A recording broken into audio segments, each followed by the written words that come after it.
Assalamualaikum warahmatullahi wabarakatuh. Perkenalkan, nama saya Cili Alexandra dengan NIM 222410060 dari D3 Akuntansi Universitas Pelita Bangsa. Di sini saya ingin membuat video terkait presentasi untuk memenuhi ujian akhir semester mata kuliah anggaran. Di sini ada pertanyaan yang pertama, yaitu perbedaan SG&A dengan biaya produksi dan mengapa harus dipisah. Jadi SG&A atau Selling General Administrative Expense adalah biaya yang tidak berkaitan langsung dengan proses pembuatan produk. Contohnya biaya pemasaran, gaji staf administrasi, sewa kantor, biaya iklan.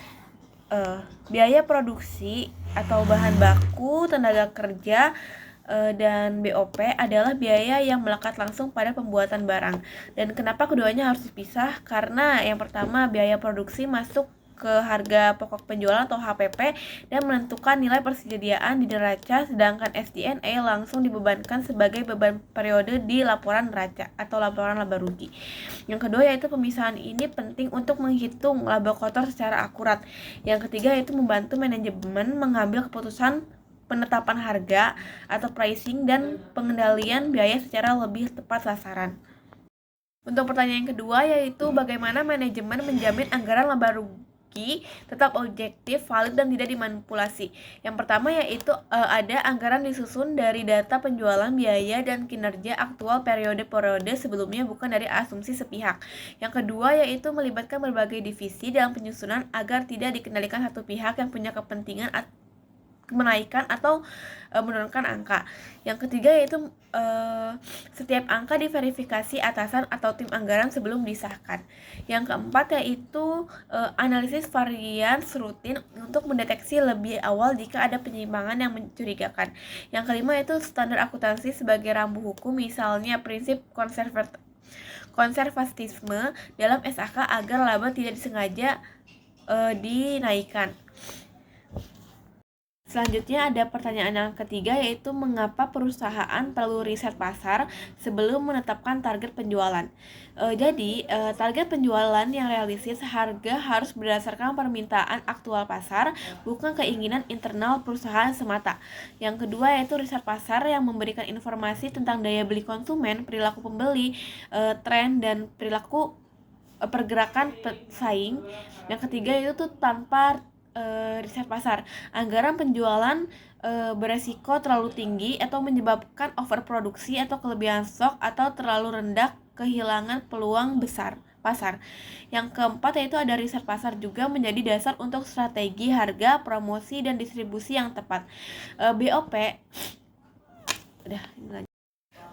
Yang keempat, yaitu ada bagaimana manajemen menjamin anggaran laba rugi tetap objektif, valid, dan tidak dimanipulasi, fokus kepada pengawasan dan tata kelola atau governance.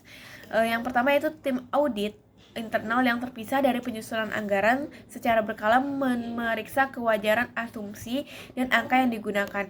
Yang kedua, yaitu pemisahan tugas antara yang menyusun, menyetujui, dan yang menjalankan anggaran sehingga satu orang tidak bisa mengubah angka sendirian. Yang ketiga, itu ada kode etik dan tanggung jawab. Manajemen terikat prinsip akuntabilitas dan bisa dimintai pertanggungjawaban, termasuk dasar hukum seperti UU Perseoran terbatas terkait tanggung jawab direksi jika laporan anggaran terbukti dimanipulasi.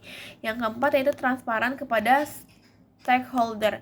Anggaran dan realisasinya dilaporkan ke pihak eksternal atau komisaris, pemegang saham, auditor eksternal, sehingga ada tekanan untuk menjaga validitas data. Kemudian ada whistleblowing, saluran pelaporan internal bila ada indikasi manipulasi angka demi terlihat kinerja bagus. Selanjutnya yang kelima itu mengapa BOP tidak bisa dibebankan langsung ke produk seperti bahan baku, karena BOP ini atau biaya overhead pabrik bersifat tidak langsung seperti biaya listrik pabrik, penyusunan mesin, gaji supervisor, karena manfaatnya dinikmati oleh banyak produk atau lini produksi sekaligus, bukan satu produk spesifik. Jadi yang pertama itu bahan baku bisa langsung ditelusuri ke unit produk tertentu sehingga bisa dibebankan langsung. BOP tidak bisa ditelusuri secara langsung sehingga harus dialokasikan menggunakan basis tertentu, jam kerja mesin, jam tenaga kerja langsung unit produksi melalui tarif BOP yang ditentukan di muka. Kemudian yang terakhir itu karena sifatnya campuran dan dipakai bersama, pembebanan butuh estimasi dan alokasi yang wajar, bukan penelusuran langsung.